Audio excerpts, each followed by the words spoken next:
Hi everyone, and welcome to this lesson. In this lesson, we're going to be looking at things that we need to consider before modifying structures, especially in regards to structures that already exist in a project that is running. The reason for this is that it doesn't appear immediately apparent that changing structures will change interfaces, because what we've done is reduced interfaces down to just a single or a couple of properties that are being passed into and out of function blocks via the INOUT method. It's not the same as adding new information to your PLC and then having to go to your function block and add the interface to pass that new information in or out of your function block. So I just want to show what happens when you try to change interfaces. Now, obviously this is Codesys, but the steps that it goes through are very, very similar to other PLCs. So just familiarize ourselves with the setup again. We have our DUT pressure, which contains all of the other structures with exception to system. So if I was to go and try and change our analog status, for example, I just come offline. I'm going to give it a new element, which is diag, and I'm going to call it out of range count or counter. So with the intention of upgrading our function block to count how many times this has occurred. So if I go back to our PLC program, you'll see that nothing has changed. If I do a build, I get no errors. As far as the PLC is concerned, everything has been built fine, and the compiler's happy that there's no issues.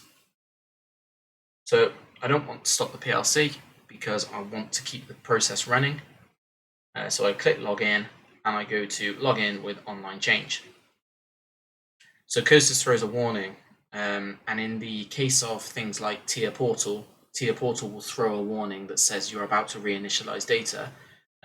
This is doing the same thing, but it's not as obvious in Codesys. So code changes may have unintended consequences. Do you want to continue? If you click the details button here, you get a list of what exactly is the problem.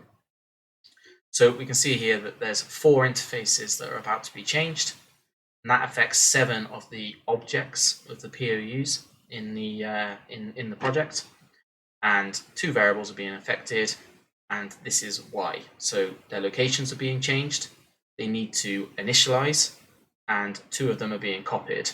I don't understand entirely the background processes that are happening here, but what's worth noticing is that it's explicitly telling you that 1 or more variables are about to change their location. The data will be copied from the old location to the new location.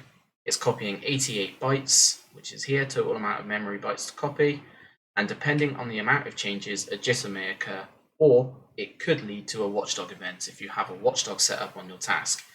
Now, this is a relatively small amount of information that I'm moving. The 88 bytes is coming from moving the entire structure. In a previous lesson, we moved thousands of bytes of information through a 2-dimensional array.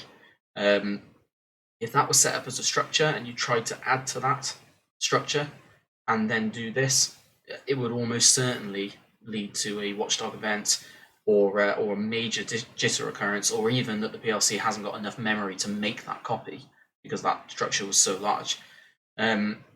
Especially if there are many, many instances of this.